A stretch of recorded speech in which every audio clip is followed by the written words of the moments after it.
नमस्कार. ऐका परमार्थाचे साधन जेणे होय समाधान ते तू जाणगा श्रवण निश्चयसे.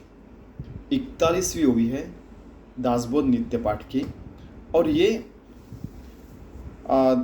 7वें दशक में आठवां समास है जो श्रवण निरूपण समास है.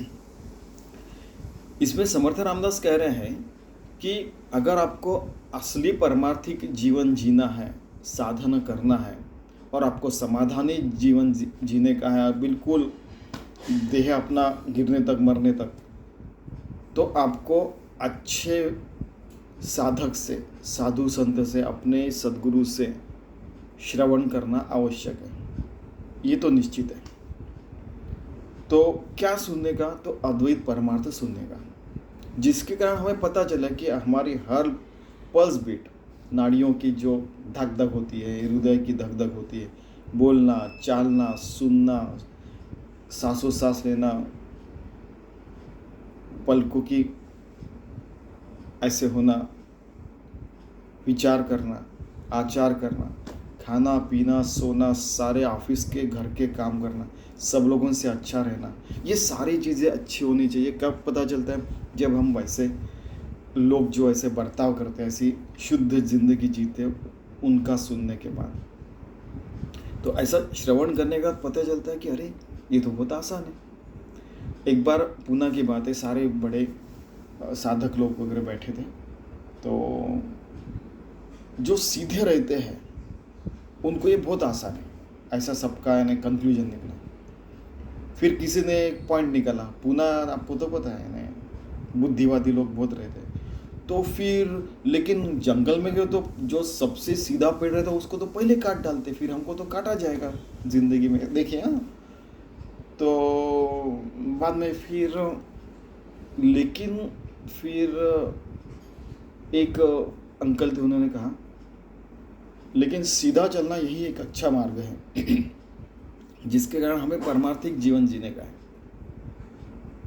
तो फिर ये तो भगवान का कर्तव्य है कि हमें बचाना, हम उसके मार्ग के ऊपर है. तो देखिए. हाँ, ठीक है. फिर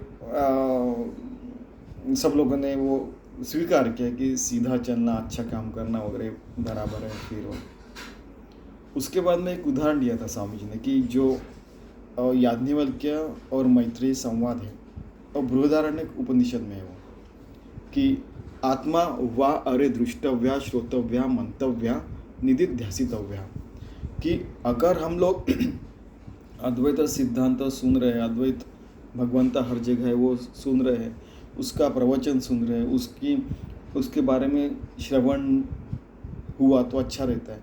फिर हम लोग अगर भगवान को देखते हैं, उसके बारे में सुनते हैं, उसके बारे में सोचते हैं, फिर उसका निधिध्यास होने लगता है 24 घंटे,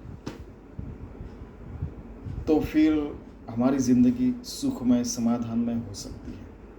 इसी को परमार्थ कहते हैं कि भगवान का सतत स्मरण होते हुए पूरी ज़िंदगी जीने का, कुछ भी बुरा सोचने का नहीं, बुरा करने का नहीं, बुरे मार्ग पे जाना नहीं.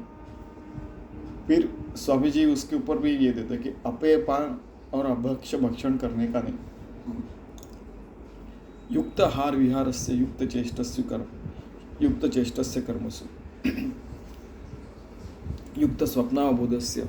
ये भी आपको श्लोक पता होगा कि जागृत अवस्था में हम लोग अच्छी ज़िंदगी जीते तो स्वप्नावस्था में भी हम लोग अच्छी ज़िंदगी जी सकते हैं. स्वप्न में भी हमें अच्छे सारी चीज़ें हो सकती कि भगवान का स्मरण हो रहा है, भगवान की पूजा हो रही है. हो सकता है, क्यों नहीं हो सकता. एक बार करके तो जी के तो देखिए ऐसी शुद्ध ज़िंदगी.